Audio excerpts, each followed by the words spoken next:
can't take your eyes off this championship for one single second. It has unequivocally been the best edition, and this is the 20th, and there really have been some good ones, but this has been the best of the lot. The gold is assured, the world record is his, but can he take it higher? What an honour and a privilege for all of us to be here. The crowd are on their feet, they're roaring him on. Is it his 4th world record of the year? Yes! Oh yes! Yes! Oh yes! Oh yes! Cometh the hour, cometh the Swede. The whole place is in raptures. He's held us all in the palm of his hand, and he's delivered the knockout blow again. Even his dad is on the verge of tears this time. Just when you think he can't get any better, he does. We will never forget the night that Mondo Duplantis lit up the stadium and captured the headlines and the hearts of everyone. He's a world record holder again. What a night and what a moment for Mondo. Who's going to take it up? Into the stadium they come, past the medals, still to be decided. Germany from Tanzania from Italy. One of these two athletes for one of their two countries is about to make history. Simbu looks like he's trying to find a challenge in the home straight, but it's Emmanuel Petrov of Germany who grits his teeth.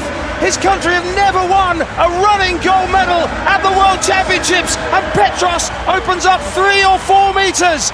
Grits his teeth, Simbu's coming back for more. He's closing with every single stride. Simbu on the line, may well have just got there. Wow! We need a photograph after 26.2 miles to decide who gets the World Championship gold medal. Petros with Simbu closing with every step. One of them's made history, but who gets the gold? Simbu for Tanzania has won it. The bronze medalist from 2017 has Tanzania's first gold medal in World Championship athletics. Lyles has been brilliant this season, unbeaten over 200 metres. He chased down Tobogco on the Diamond League circuit.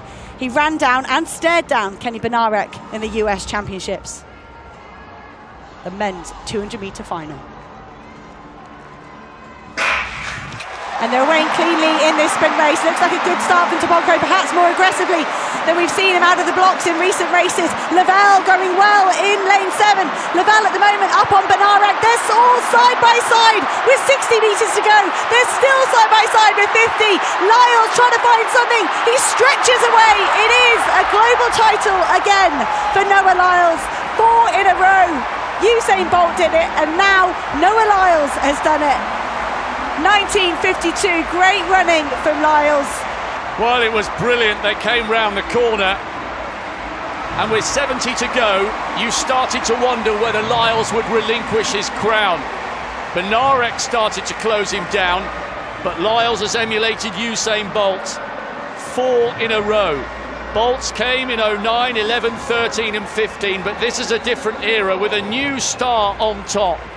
But the golden career of Noah Lyles over his favourite event just keeps on going and going. It's number 4, baby, by the grace of God. This is such an intriguing race in prospect. What a privilege for this sellout crowd to be here to see these battles unfold. This time they're away. It's a decent start by Lyles, but not a brilliant one. Thompson's in the driving seat here, but watch Seville on the near side. It's ever so close. Seville from Thompson. Lyles at last is beaten.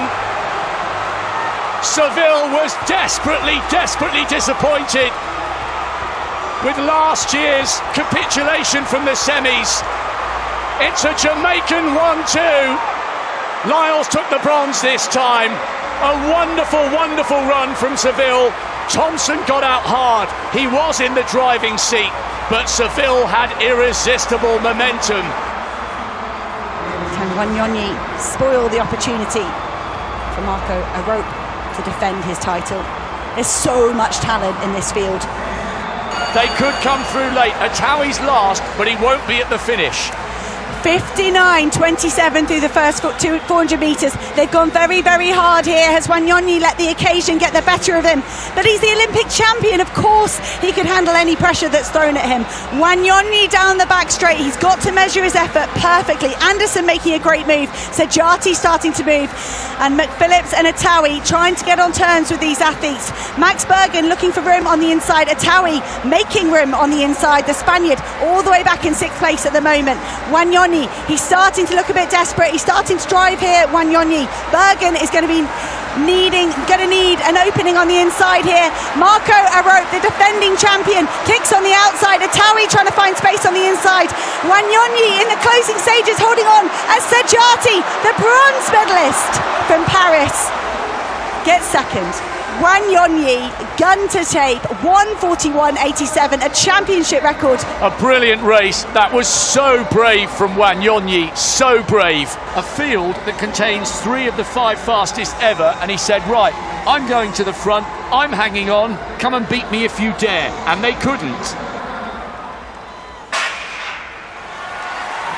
The 3000 steeplechase final gets underway in all its glory.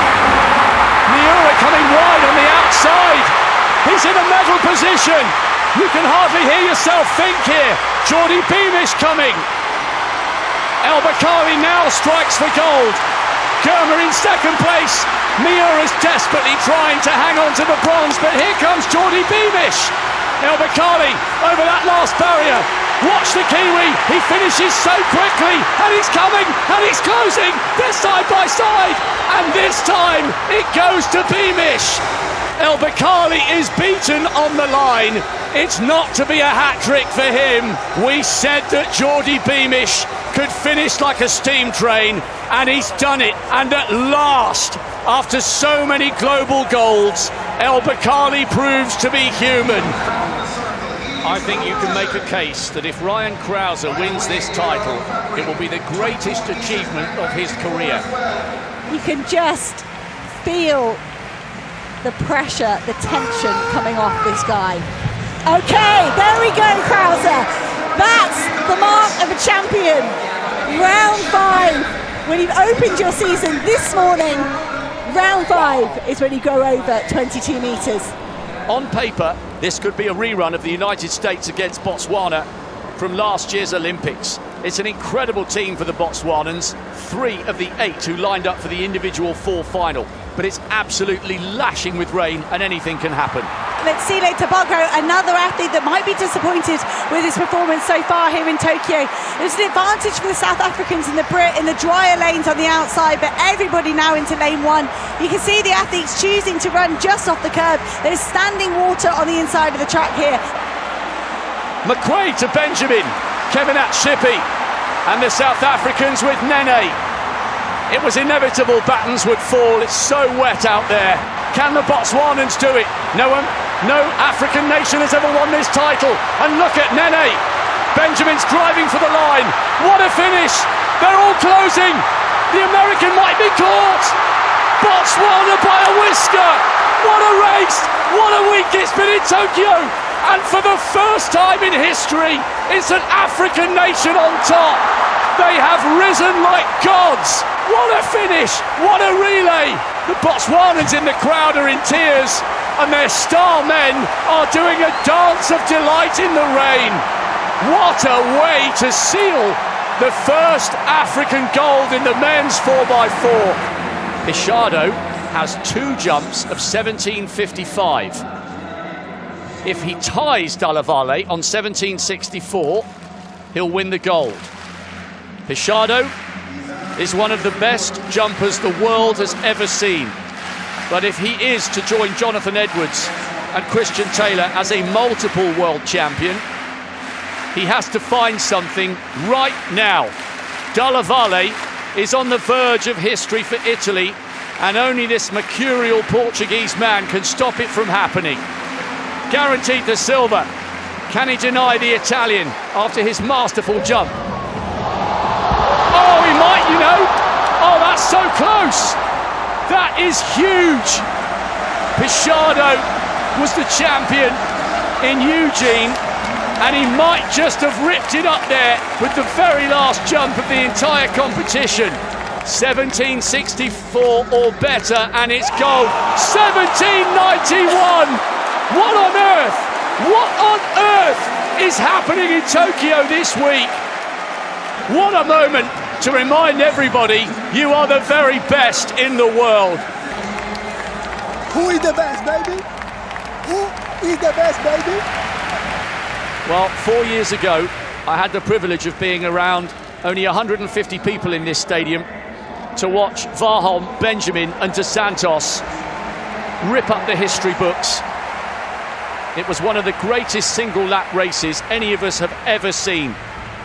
And they go again in the same stadium for a huge prize. What a privilege for all of us to be here to witness three titans of the sport going toe-to-toe once more. Varholm's gone out really hard. He's already up on Samba. Benjamin third from the left. Varholm's clattered that barrier. I wonder if it's halted his momentum. He's got to save something for the last 50. It's pretty tight between Varholm and Benjamin. Dos Santos not out of this yet either. Watch for the stagger unfolding. Benjamin's in front. Can he hang on? It's the only title he hasn't won. And he's pulling away here. The Olympic champion is on the verge of becoming the world champion. Oh, and he's clattered that barrier. Varholm's going backwards. Samba's in the mix for a medal as well. 46.54. Benjamin's done it. The only title missing from his collection.